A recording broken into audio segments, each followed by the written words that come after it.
welcome back to season 3, episode 3 for today's podcast. I am super excited air high five, for this episode. I know you guys are going to love this, and it's Maria's first episode, like podcasty style episode. I will leave everything below, like with her Instagram and like her journey, but the Coach's Corner for January was all about like inspiration. It's about like letting people know that whatever you want to do is possible if you just put your mind to it, and that no setback will keep you down forever. And I feel like your story is definitely going to be super inspiring to a lot of people. She's sitting here looking so cute right now. She's actually one of my besties that I met here, and we get along so well. We vibe and we've got like the same energy and like aura, and it's so important. We were only saying this, that when you're surrounding yourself with different people in different places, like it's okay to say no. It's okay to like say to each other, listen, I'm busy, it's cool, I'll see you next week. And she's like the exact same. No, and also Rosie is like the kind of person that also recharge you. Like I feel like we recharge each other. Yes. You know, like when you go out and you are kind of like drained at the end of the day. With Rosie, I feel like both of us, we recharge each other. And when we finish like whatever we're doing together, it's like, oh my God, I won to do this and this and this and this. You just feel so energized after. I love that. Yeah, and that's exactly like what energy is. So like little something to keep in mind to start this podcast, that like your energy is everything. And fun fact too, Adam AD Ali, whoop, say hell yeah. He was my coach for like 8 years. He is one of my good friends. Such high respect for him, and what he does is incredible. He's also Maria's coach too. Yes. And that's how we kind of knew each other. And it was crazy that like I was in Miami, Fort Lauderdale, then you're here, and like we just ended up connecting. So that's like the most amazing thing I feel like about like bodybuilding or even fitness in general. You can just come together with a community. But let's get into today's episode. And Maria, obviously today I just want people to find out a little bit more about you, and guys, for listening, take inspiration and like know that okay, shit, I can do this. Or maybe if you're going through an injury, because that's something that we're going to touch on as well, you will find that what she's gone through like does not set you back, and you come back stronger. So let you introduce yourself into like who you are, where you're from, how you got here, and just like give us a little bit of background into like your story. Of course. So my name is Maria, and you can find me on Instagram under Quintero. I'm from Venezuela.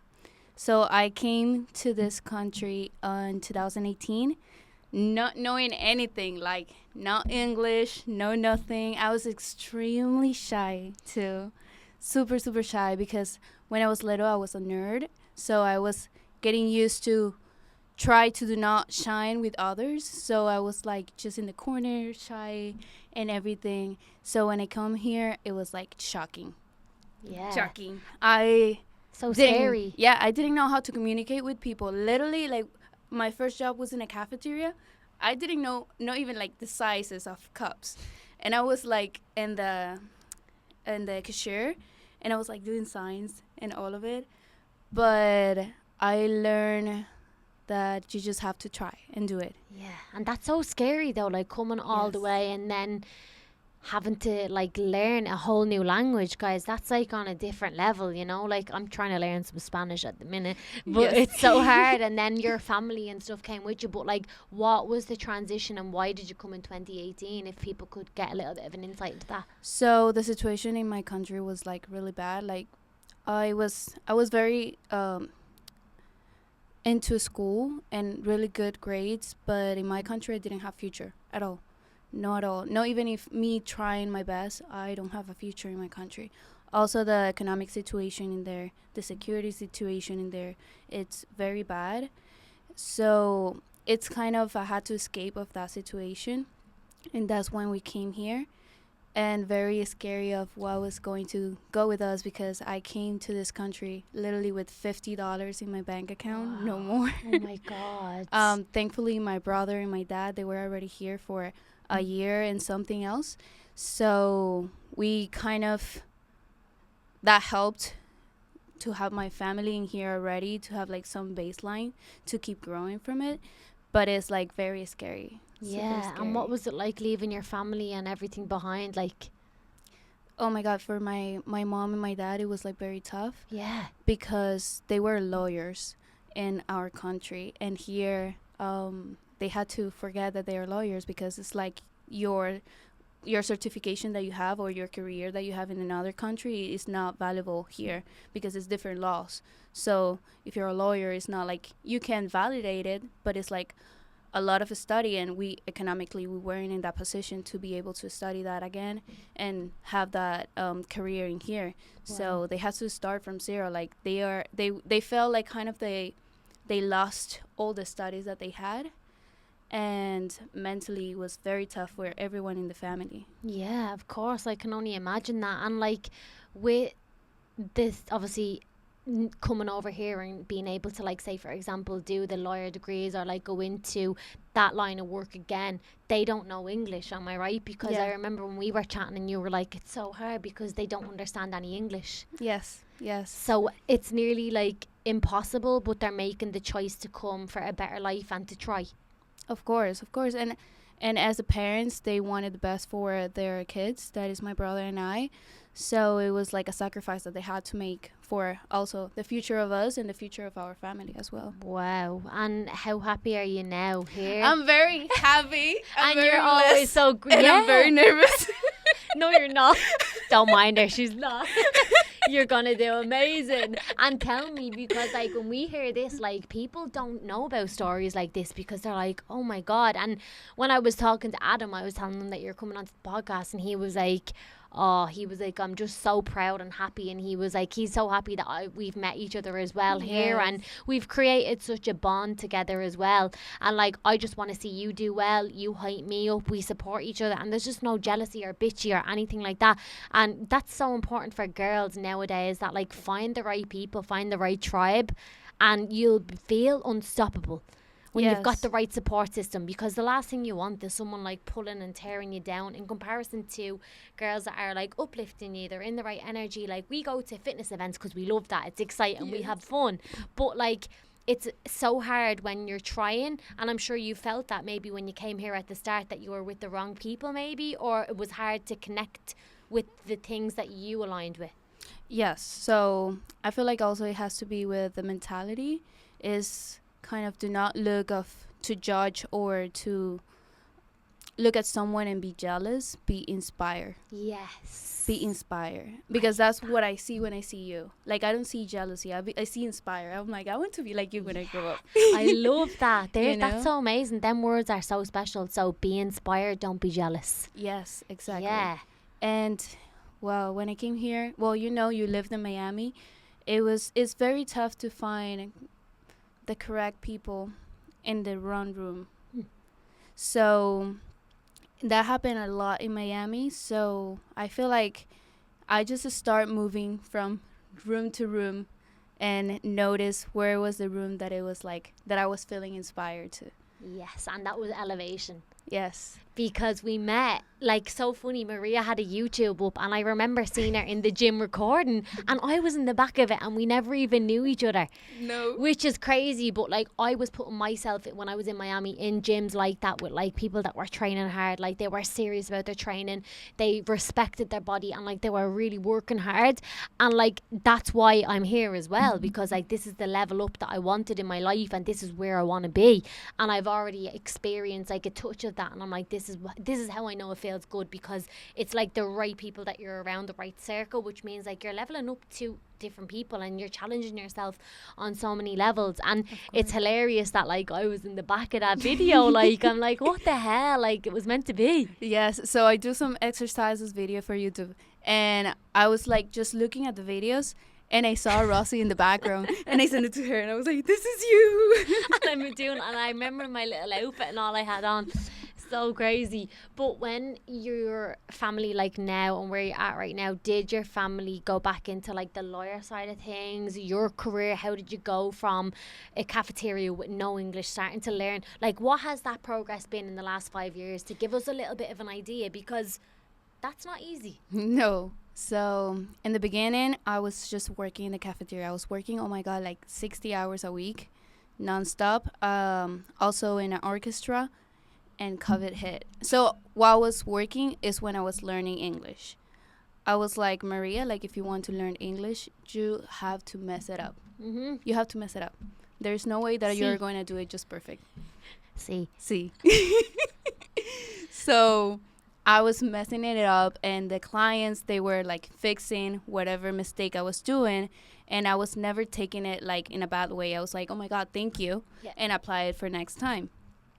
Then COVID hit, and I was like, all right, I'm not able to work the 60 hours that I was able to. And I was like, let me do something that I wanted to do and apply for medical assistant.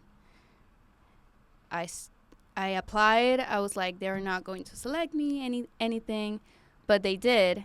And I started studying medical assistant. And I was like, I don't know what I'm doing here. I don't know. I feel weird. Yeah. But I did it anyways. And it took me double the time to understand and learn the terminology and everything, because I had like kind of like a background in Spanish of what it was, but I came here from high school, so it's not like a very large study that I had. So I had to learn it like kind of double in Spanish and then English, but it was so fun to study it. And then I started working as a medical assistant. Okay. And for that reason, I'm a personal trainer. Yeah. So I don't know if have you ever come to the doctor here in this country? No. So it's a little bit sad if you really care about people. I really care about people. And I was working and seeing how doctors, they don't care so much. It was like very heartbreaking. And I was literally arriving home all the time crying. And my mom, she was like, Maria, you have to find something that you love. And I was working out. I was going to the gym, and I was like, let me do this my profession. Use the background that I have in medical assistant, knowing about the body, knowing about how it works, and then just applying it on the personal training and help directly to people. Not being in charge of a doctor that doesn't care so much as I'm going to do if I do directly with the person. And that's what I'm here. And that's when passion wins. Yes. Because you love what you do every single day. I don't know why, but I'm getting extremely emotional at you for some reason. Because, like, I don't know everything that you've been through. Like, I know a touchline of it, but I can't even imagine how hard it is. Like, I moved here by myself, and it's lonely, and like, you've got your family here, which is amazing, but to be stripped from what you had been doing to have to live a whole new life, like, that's so hard. And like, I hope you're so proud of yourself.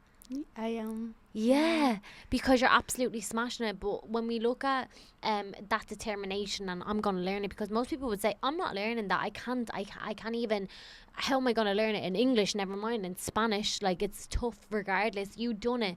Like, that willpower and that determination says a lot about you. Yeah.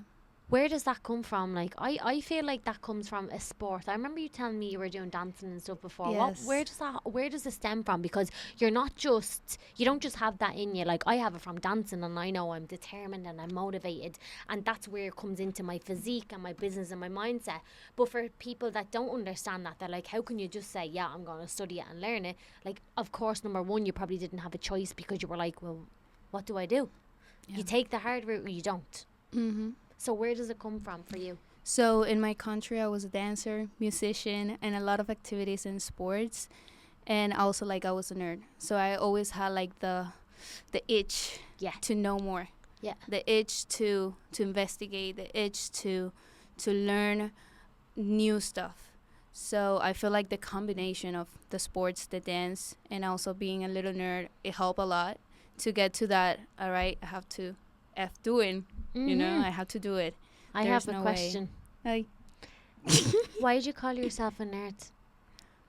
I feel like everyone called me a nerd when I was little, and you know, like, when words kind of like stick in your head. You're not a nerd though. And like, even if you were, you're an amazing nerd, whatever a nerd definition is, because you're smart. Yeah. Was there jealousy because you were smart, fit, you could do everything? I guess. So when I was little, I was like very perfectionist, and they used to call me Miss Perfection. Me too. Oh yeah? Okay, good. But you know, perfect. And it sits hard though. Like, yes, it's thing, but it also sits of like, oh shit, like, why are you calling me that? It hits in a different way that people don't think that it's okay to be good at what you do or love what you do and have passion, and why does it have to be great all the time? It's like, it's just a reflection now when I look back of them. It's nothing to do with me, you know? And you know something? I'm very grateful that they call me the ways that they called me, because if it wasn't for that, I wouldn't be Maria. Yeah, today. of course. And you always stuck to yourself, did you? And you, because you're kind of like me, we stick to ourselves, and we always kind of see through what we're going to do, regardless of how hard it's going to be. We probably naturally like a little bit of tough love and pain. Let's be real. Yeah. I love it. Like, we like to train hard. We like to find difficult roadblocks along the way. We'll overcome them, because that's what molds us into who we are today. Exactly. You know, and with bodybuilding, this is something that, like, when we look at, right, the medical background, working in the cafe, getting like along the timeline here, and then where and when did like the love for, by the way, it's natural bodybuilding, and Yes. where does it come from? And even if it wasn't, who cares? But I'm just letting people know, because I know when they see your page, they'll be like, is that natural? She couldn't have them quads. I'm like, this girl trains if you've seen this girl, she brings her lunch boxes everywhere, she trains so hard. Like, discipline on a different level. I respect that so much. So where does it start? And how did you find Adam is my question. Okay, so I don't know if you know. I think that we never spoke about it. No, Right? we just kind of, I seen that you were tagging him, and then I when I was in the gym in Elevation, I was like, I know that girl from somewhere.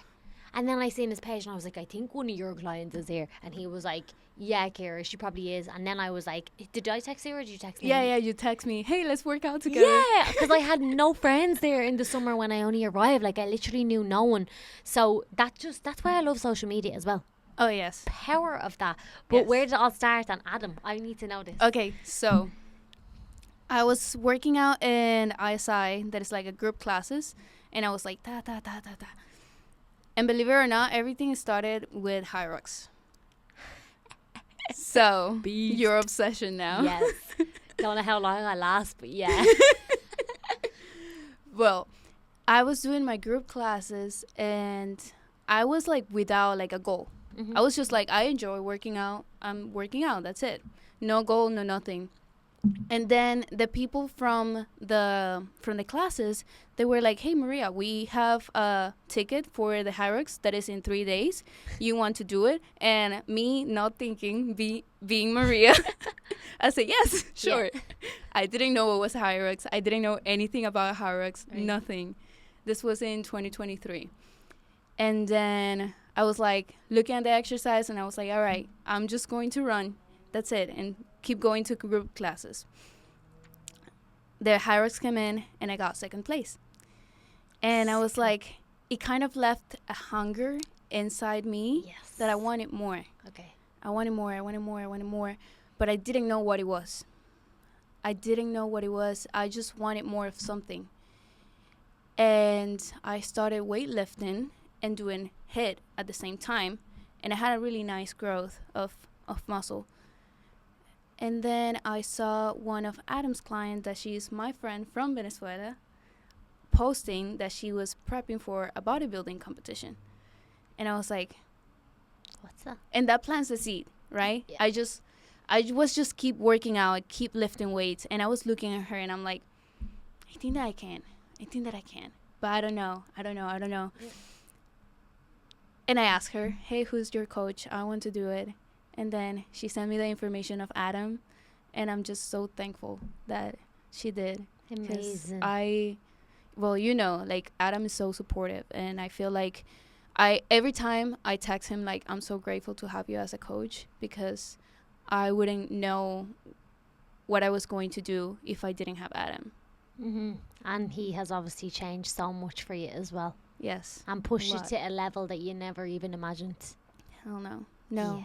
I No. love that. That's amazing. And this I'm is getting something- emotional. Yeah, because look how far you've come. Yes. How long and where did the prepping all start, and what way did that call go? Because it's important for people to know that first step, because you were doubting yourself going back and forward on the page. What was the doubt? Were you like, oh, I wouldn't be able to do it? Or were you kind of like, oh, it's not for me, or what? The thing is, like, I also had like a past of anorexia. Okay. So for me, it was like, this is going to trigger me. I'm not going to be able, I'm not strong mentally to do it. I'm not. Never let old wounds. Yes. Come So into I was present. afraid like it was going to open a scar that was in Mhm. there that is like that trigger. So I was like back and forth and like I don't know if I'm going to be strong mentally to complete it. You know? Never underestimate yourself. No. Because you just don't know the power until you step into what you love to do. And when you find something that you're good at, it really kind of ignites that reassurance. Mm-hmm. I'm good at this Yeah. and I can do it. And when you Yeah. start to see, this is the most important thing about like bodybuilding, health and fitness, whatever you want to call it. When you start to see physical changes on the outsides, on the insides, it starts to click with your brain and with everything else that, holy shit, you've done that physically on the outside, because that's the last thing that comes to it. Instant gratification is what everyone wants. They want to do a workout for a week and they want to eat clean, and then they want to say, well, where's the result? Why is the scale not down? Why do I not have glutes like you? I'm like, girl, I'm grown these things like 7 years. I'm training over 10 years. It doesn't happen overnight. And when people hear that, they're like, shit, I'm not waiting that long. Fuck it. I'm just going to go and get a BBL, or I'm going to go and get a tummy tuck. And I'm like, try it first. And when you start to see the physical change on the outside, the inside starts to connect, and it's like, let's go for more. And when you can control your mind, you can control anything. Yes. And that's like one of my superpowers. Like, I know if I'm tired, I show up. I know that no matter what comes to me, I'll find a way. And that's how strong my mind is. It doesn't let me like have doubts. It does, of course, but it doesn't stop me. And that's what I feel like it stops a lot of people. Like, for example, today I'm coming out of the gym and I put the ticket in, and it's like, it won't work, it keeps coming out, and I'm like, no, there's people coming behind me. And I'm like, listen guys, like beeping and all, I'm like, you're gonna have to wait a second. I'm like, I got out, I was like, I'm so sorry. I was like, I don't know what's wrong with the machine. And normally if I look back a couple of years ago, I'd be like, fuck's sake, this is the worst day ever, I have to run and do this, and you let your domino affect you. Yes. But when you can control every situation and outcome, you're a winner. Yeah, and I feel like it's not just control it. I feel it's like also do it scared, Yes. do it afraid, do it sad, do it happy, but do it. Yeah. You know? And discipline with bodybuilding. You had that instilled in you before that, obviously. Yeah. Yes, 100%. And this might sound weird. No. But honestly, I feel like the past in anorexia gave me so much discipline that it helped me with the bodybuilding. Yeah. And something that I thought that it was going to be a trigger was actually a help for the process. Yeah.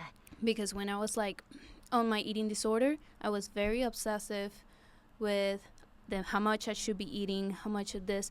And even though like, yes, it's not healthy, it built a discipline that I have now. And in bodybuilding, it helped me so much to be like, okay, this is what I have to eat. And that's it. And just do it, because this is what is going to take you to your goal. I feel like if I didn't have that past, it would be harder now. Mm-hmm. That's why I'm saying, like, it sounds weird, but I know that for many people it might trigger a little bit the eating disorder, but for me, actually, it helped me with my relationship with food. Okay, I love that. There you go. Yes. And it could have went either way. No, it couldn't. But that's what you chose. Yes. And look at the result. Jeez. Yeah. And tell me, how was your first like competition, and what was the prep like, and how was it? Because that's something people like to know. They're like, is it so hard? Like, how long did it take you? What was the very first one like?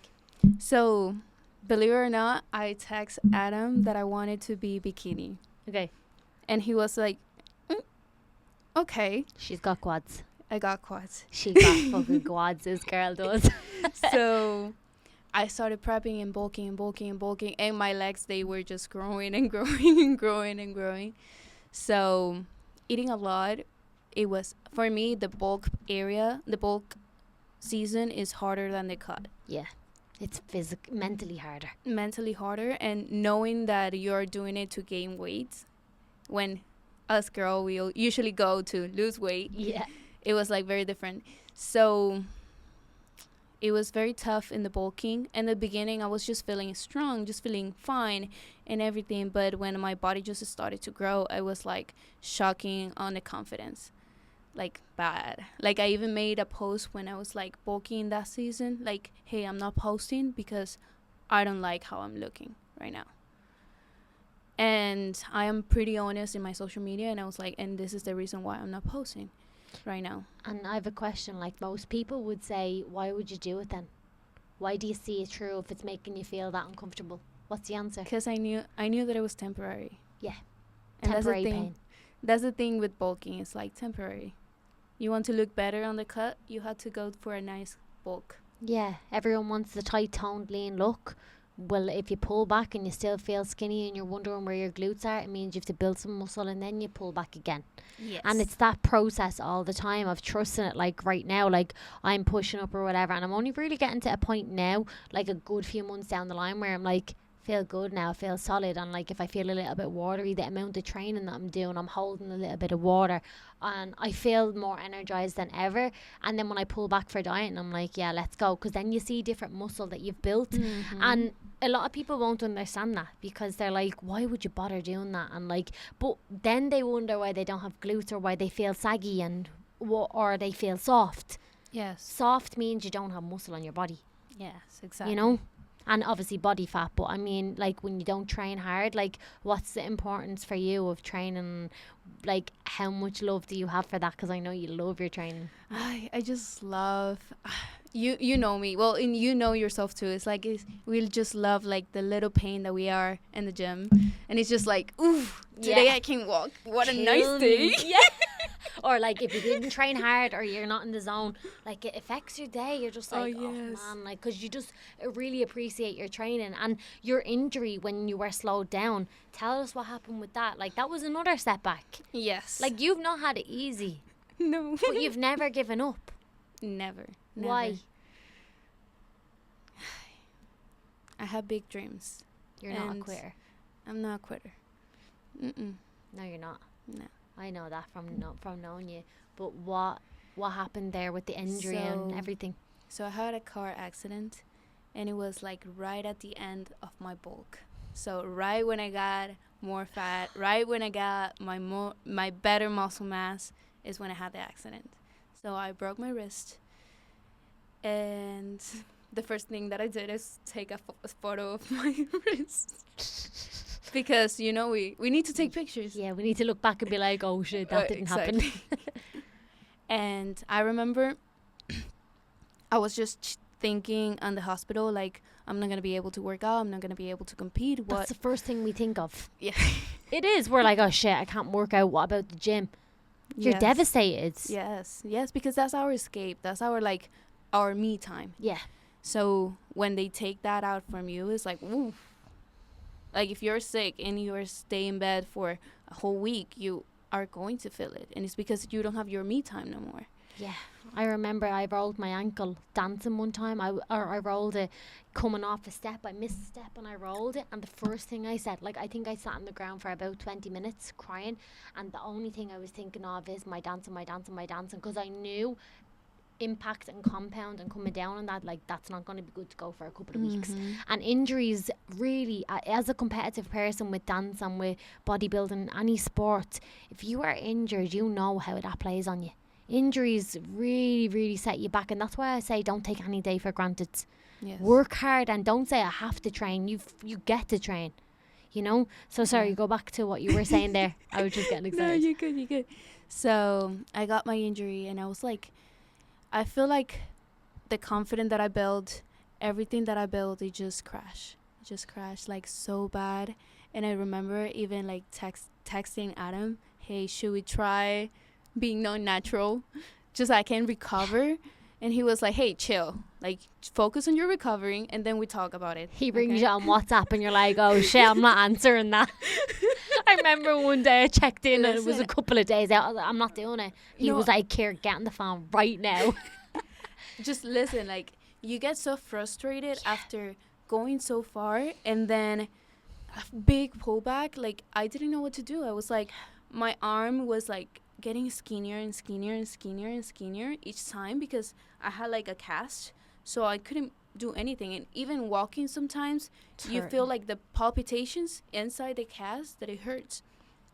So I was like desperate, and I told him like, hey, can we do something? No.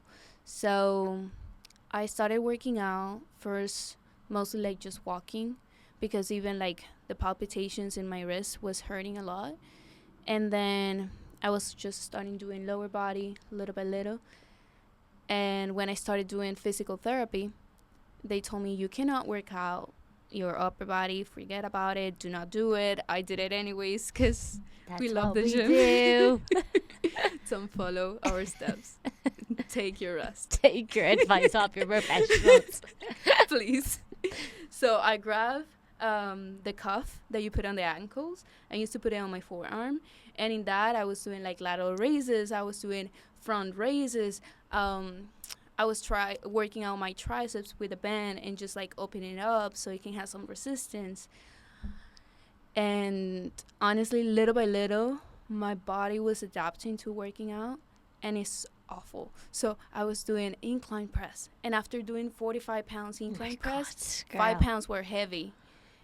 And this one was fine, but this one was 5 pounds, and I'm not gonna lift 45 on this one and 5 on this one. No. So I remember that I was like so frustrated, but I was like, keep calm. You're gonna do it. Start lifting light and light and light, and then keep going up. And I told Autumn that I was like, let me do my growth by myself this time, just because I want to focus like on what movements I can do, because I didn't know what movements I can do and what movements I couldn't. And little by little, the muscle mass was just building, and just eating a lot, even though I was on my softest that I was ever being. But I was like, I need to eat to recover faster. I need to eat to build the muscle mass that I lost. I need to take my supplements, because I wasn't using my arms so much. The water retention inside the muscles was like nothing. So the muscles were like a flat tire. So yeah, just like that, trusting the process. And then after kind of like 4 months, I was like, okay, I'm ready to grind again. I'm ready to lift some heavy weights again. And little by little was like that. And when was your show then after that? Was that like a year later or a few years later, or when was that? Like 6 months later. 6 months later. So I had my accident. Well, it was like a year after. Yeah. But I had my accident. I went for a growth season for like 5 months by myself. And then I started prep. And then it was like 6 months. Wow. Of prep, 5 months of prep. And what did those prep weeks, when it officially started, teach you about yourself beyond the discipline range? Because I know people say I'd never be able to do it, but they doubt themselves. But it is the tough of the toughest. Bodybuilders are no joke. It's no, and you know it too. They're a different level. They are. Like, it's discipline and it's hunger on it. I always say bodybuilding is like an art. It's like art. Yeah. So it's like looking at a body and seeing like the different shapes and sizes, and like strength, and for a girl is amazing. And some people are so scared about building muscle and putting tissue on, but when they look at like the discipline, most people when they're doing photo shoot preps or dieting, they love their body. They're like, I feel amazing, clothes are loose. Like, what have you learned about yourself the most along the journey of bodybuilding? To stick with the process, even though you doubt it sometimes. Like, I have so many times that my weight was just stuck, and actually Adam was like putting me to eat more. Yeah. And then pull back again. And I was like so afraid, because usually when I was doing my refeed days, it was because I was dropping too much. Mm-hmm. And some of those days it was like because I was stuck or because I gained weight. And the trick again with the mind, it was like, I gain weight but I have to eat more. How is this? Yeah. You know, and it's like, just don't doubt it. Trust the process, trust the science, and you will see the results. Trust your coach. Trust your coach. Don't question them, please. We're trying to help you as much as possible. And what was the hardest or what was the biggest challenge? Excuse me. In the prep. Oh my God, the energy levels. At the end, I feel like my prep was like very smooth, because I was like very disciplined already with food, disciplined with my training. So that area was like easy. Yeah. You show up regardless. Yes. The energy. Tell me about it. I was like a walking corpse. Like zombie. It was embarrassing. Like, I look back and I'm like, was I okay? Like if you were trying to laugh, you'd be like... And it's like, Jade was like, Ciara, I'm like a laughing clown. You know what used to happen to me? I used to get tired of talking. So I used to be like, hey, you know that... Yeah.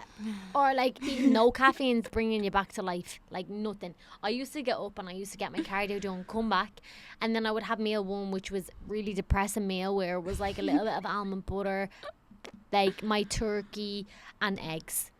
And like I would have to sit on the sofa after and have a nap because I was so tired. Yes. And then I was like, my body's not responding. And that's when I think mental fatigue kicks in, because you need that reassurance off like your coach and stuff that like you are doing everything that we're doing, we're on timeline, we're on point or whatever. Or if you know you have to dig even deeper when you're at that level. Like I had to dig deeper like 6 weeks out, and like 6 weeks is not a lot of time. Like I gave him like time like this. Like he was like, Ciara, come on. And I was like, well, I'll do it, whatever. And he was like, shit. But like he was like, I'm gonna tell you, like you're gonna have to dig deep. Like I had to do 2 hours of cardio a day. Oh my God. Like I know that might sound extreme to people, but I was going through a breakup, and at that time when you've got stress like that on your body, naturally cortisol levels, sleep, everything is off, that you're like fighting against your body. And it's the body will not lie. It won't respond. If you've got stress on you, like you cannot respond. It's impossible. Yes. You're trying to beat that clock and it doesn't work. And I remember he was like, listen, bud, like it's an hour in the morning, your session, and an hour in the evening. I remember walking to the gym like a huddle up and like being on the Stairmaster, and Jade would be like, Ciara. And I'm like, I know. And she's like, keep going. And I'm like, so dead right now. And like that's when my voice would be like, I'm just so dead right now. And I was like, am I heartbroken or am I hungry? Probably and both. I was like, I think it's both. And at one point I was just like, oh my God, I can't do this. And like you do have those moments where you're like, is this worth it, don't you? But that's when you give up. 100%. I was like, but you know, it didn't happen to me in the whole prep. It happened like kind of when I was almost getting ready to stage. Yeah, like a week before. End. Yeah. A week before. I'm like, wait, what? Number one, wait, what? Yeah. That's the first thing that happens. In 1 week, I'm going to be on stage. And then it starts to kick in. You're like, oh, God, fuck. Am I good enough? Yeah, and then when you're getting your spray tan done, you start, like, you don't look at other people. And naturally, you do. But I think when you know deep down you've done the work, you know, what more can I do? Yeah. It's about enjoying it. Yes.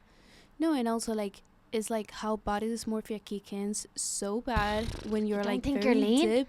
You don't think that you're lean enough. No, You this don't is the think real that thing. You don't think that you're lean enough when literally you grab, you know, when you grab God, your it's elbow like and it's just a skin. Yeah, like you that. are like that, and you still feel like you're.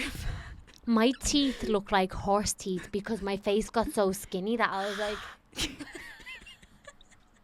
And I was like, oh my God, like my face was like. Oh, and yes. Did you find, like, with your body, like, that when you look back on that, you're like, shit, I was so good, and what was I talking about? Oh, yes. I try sometimes to find pictures of me in prep, and I cannot. Because I felt so body dysmorphia. Oh my God. That my only pictures of myself when it was, like, check-in pictures. And I was like, Maria, what did you do? Yeah. You should take a photo shoot, like, yeah. You didn't do a photo shoot? I didn't. I'm signing you up next time. When's the next mini call? I didn't. I didn't, because for me, I was like, I'm not lean. Advice for anyone that's going through body dysmorphia at the minute and looking at themselves in the mirror, because we've both been through it. We can look back and say, okay, but what advice would you give to someone that's like constantly comparing and not happy with their progress? Like, what can we give them to help with some body image? I think everything starts with what you said about yourself. Yeah. So it's changing the thoughts in a different way, even though if you don't believe it 100%. So, for example, you want to lose weight, you started going to the gym, you started like eating correctly. If you look at yourself in the mirror and you would say, I'm fat, change it and say, like, I'm going to get better. I'm trying my best to change this. And comparing yourself to anyone online will kill you off. Mute their stories. hide their stuff, if it's something that doesn't inspire you and doesn't bring goodness to your mind and to your life in general, I have everyone, like a lot of people, muted. And it's not because, oh my god, it's because when I wake up or if I'm going on my phone later in the day, I want to see things that are going to inspire me. I want to see things that are going to challenge me. Maybe I'm using my platform now to learn a little bit more, so I see people's podcasts, I see different books that people are sharing, mindset, female, like with the female body, anything like that, that they're the type of people that I want to see in my feed, and you get to choose that. Yes. It's like eating. It's like you decide what to eat in the plate, and you also decide what to eat for the mind.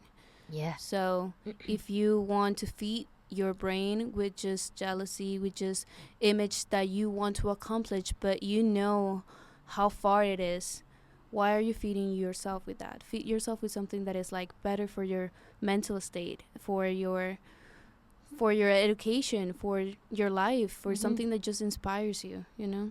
Positivity always. Reframe your thoughts with, I'm like, how do I kind of phrase this question? I had a lot of people doubt me when I was younger and question why I wasn't drinking and ask me so many questions with, why are you going and doing that? Could you not leave off going to that competition? It's the weekend, take a day off. Why are you eating that out of a lunchbox? You're like a robot. So many different things. They used to call me robot too. Yeah, they used to be like, you're not a human, that's not life. And I'm like, but that's my life. Let's give people some value here, and let's give them a bit of advice that you need to do when you're in a position like this, when people are questioning why are you eating that, or how much you're eating, or why are you weighing your food, and what can we give them? Your journey is yours. Period. Cheers. I love your that. journey is yours.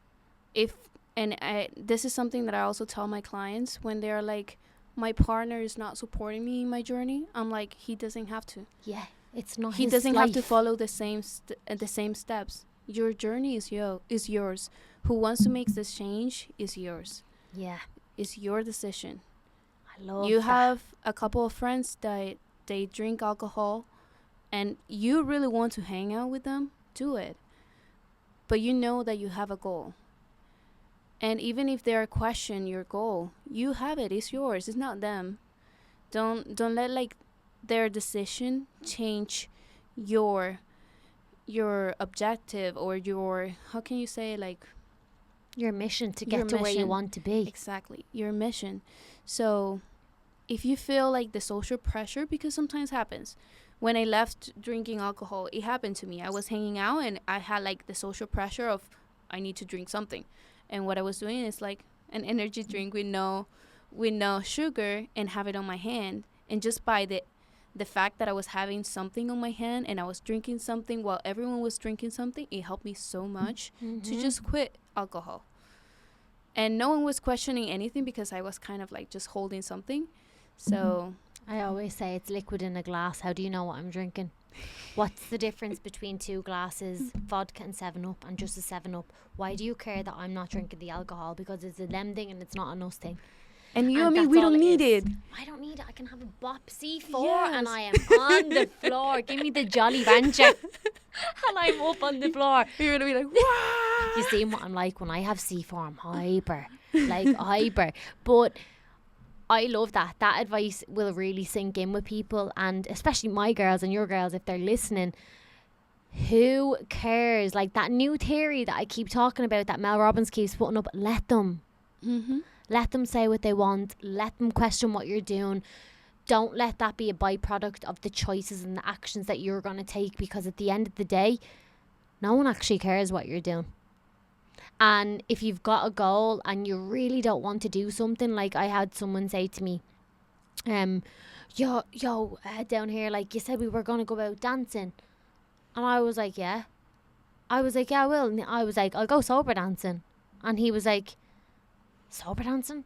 And I was like, yeah. He was like, has to be drink. And I'm like, No, you see, that's a them thing. Like, why do I need to be drunk to go out dancing? Because it makes them feel a little bit better about themselves. Yes. When you're free and when you can move and do whatever the fuck and know you what you're want, doing.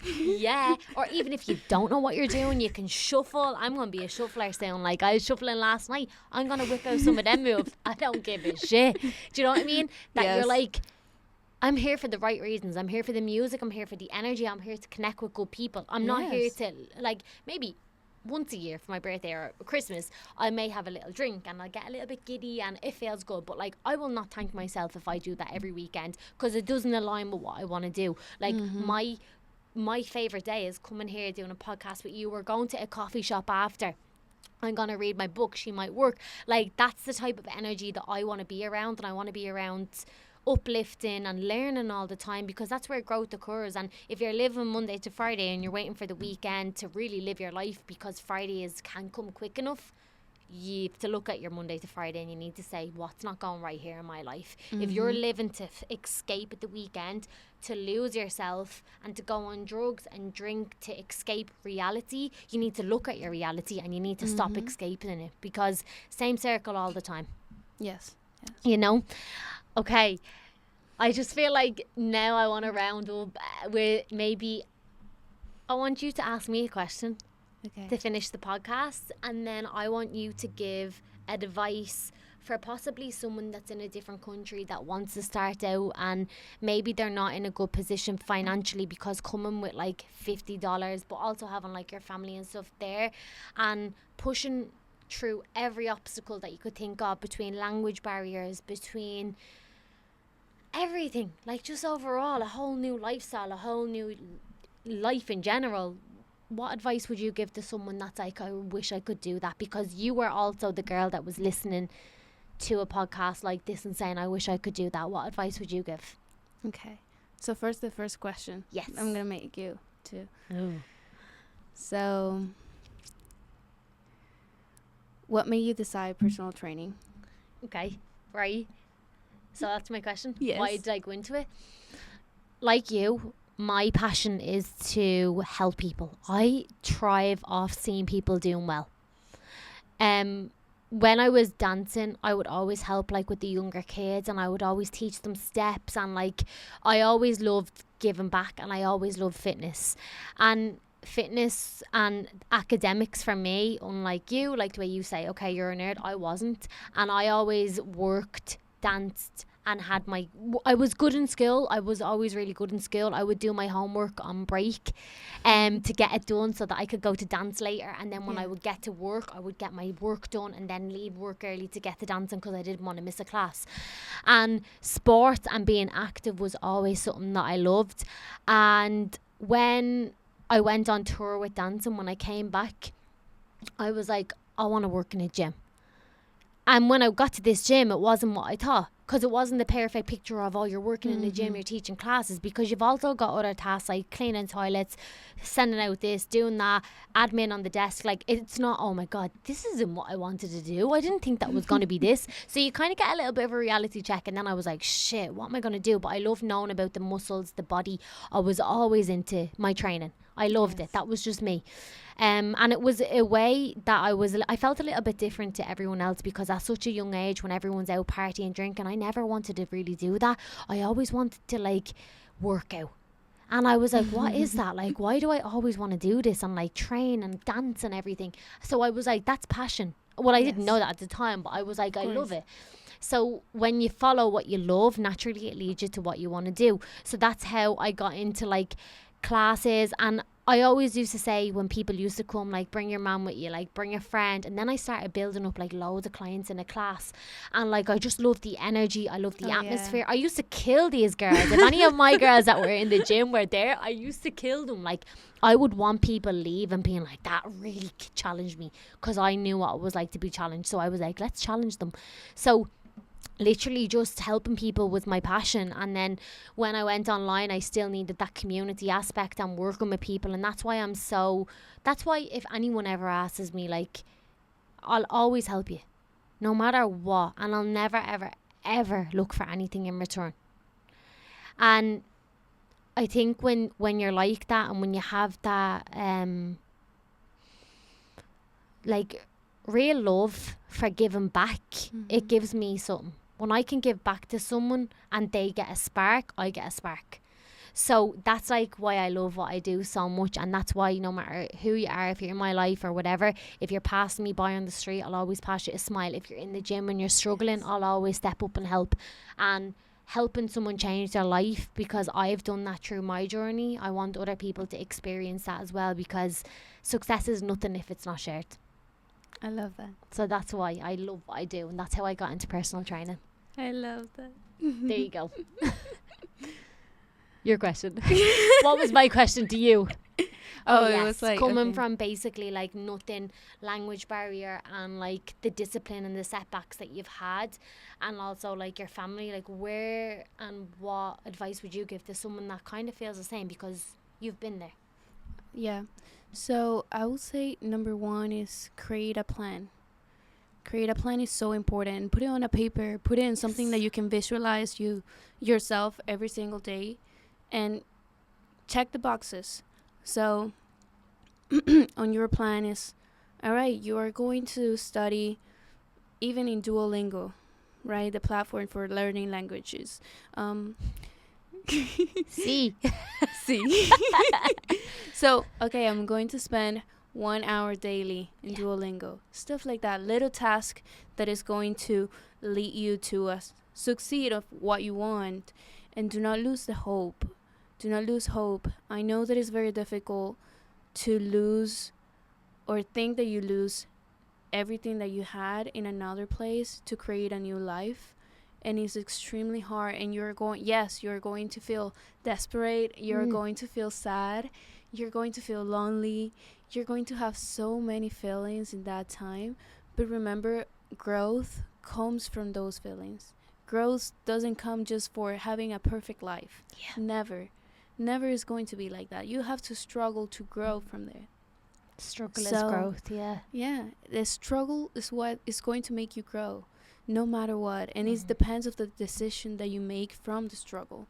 Yeah, pushing outside your comfort zone is everything, and that's what you had to do, and you didn't have a choice. And when also sometimes when people feel like they're left with an ultimatum and they've no choice, they're like, well, I don't have a choice. That's the best thing that can ever happen to you. 100%. Because look where you are right now. Exactly. And again, do it afraid, do it sad, do it unmotivated, do it without energy, do it. Check those boxes all the time. And you're going to see, even though if you don't feel like you're doing something for your future you, and what you have to think is like what I can do now to make my future me a better life. I love that. That's amazing. A better life. Yeah. If you want your future you to be successful, what you can do now so you can get there. Yeah, it's right there if you just take the action and try.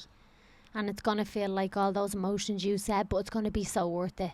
It is. And everyone wants the success and everyone wants the instant gratification and the result, but they're not willing to put the work in to get from A to B. And if you're not willing, if you can see it and you can feel it and you've written it down, you can do it.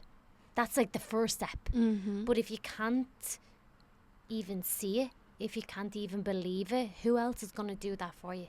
Yes. So don't expect to have it overnight. Expect there to be mixed feelings along the way of your journey. Mm-hmm. Know that it's going to take a little bit of sacrifice and it's going to be hard work. But staying in your comfort zone, in my opinion, is way worse than living a life that you truly love. And that's how any successful person, any pro bodybuilders, any sportsman people that are like the top of their league, athletics, whatever it is, people that are running their own business and they're so successful, they've done it because they have pushed past the standardization of the norm and the comfort zone. The comfort zone is cool to a degree. But outside the comfort zone, when you sink and when you're like, oh, holy shit, what do I do now? That's when you start swimming your way back up to the top. When you get to the top one day, you can breathe and you're like, that was worth it. Sink me again. And it's a gradual process of like up and down. But every time it happens, you come back stronger. And if you feel uncomfortable, is because you're growing and you're learning. Yeah. It's okay to feel uncomfortable. You have to feel uncomfortable. You do. And that's why we go to different events. We have to talk to people. We connect and network because you feel a bit like last night. But we don't jump. No, we don't. Yeah, we do. We don't jump. There's trampolines. We watch the jump. Maybe next time we'll do it. That was a fast answer. We plunge. Don't we? Yes. We plunged in the ice plunge and we were both like, oh my God. Oh. And like, that's uncomfortable. Like, the cold plunge is not fun. It's not. It's not. It's like, oh man, like I have to get in here right now. But it's like, I'm going to do it because I'm going to come out on top. But oh my God, thank you so much for like sharing your story. And I'm so proud of you. And I am from you. Yeah. And you're proud of yourself. Yes. Like, incredible. And this is a testament and a serious motivational story to know that like you can start from nothing but also build and grow and come back stronger. Yes. Because look where you are now. And this time next year, what date do we have? 23rd of, I was going to say March, 23rd of January. You're thinking of your way birthday. Ahead. I'm thinking of my birthday. Yeah. The 23rd of January, we're going to get back onto the podcast again. And we're going to reintroduce ourselves in 2026. And let's see where we're at. That would be amazing. Because that's like a goal. But from myself, I'm so grateful to have met you, and I'm so excited to see your growth and your journey along the way. And guys, as always, I'll leave her Instagram below. Make sure to follow, make sure to go and look at her YouTube. She always has different tips and advice as well, and watch her journey too. But thank you so much for coming on, and I hope you guys enjoyed it, and I hope you enjoyed it as well. I did. Amazing. Well, I'm not nervous no more. Exactly. Well, what did that make you? Let's just say that. How did that make you feel? You pushed outside your comfort zone. Yes. And how did you feel coming in? I felt nervous. Yeah. Now I feel nice. I feel good. And what does that teach you? It's okay to feel nervous. And it's okay. It's actually not that bad, and it will never be as bad as what your mind will tell you. Yes. So on that note, guys, enjoy, and please do share. Let us know if you enjoyed it. Give it a thumbs up or share on Spotify, and I will see you on the next one. Thank you.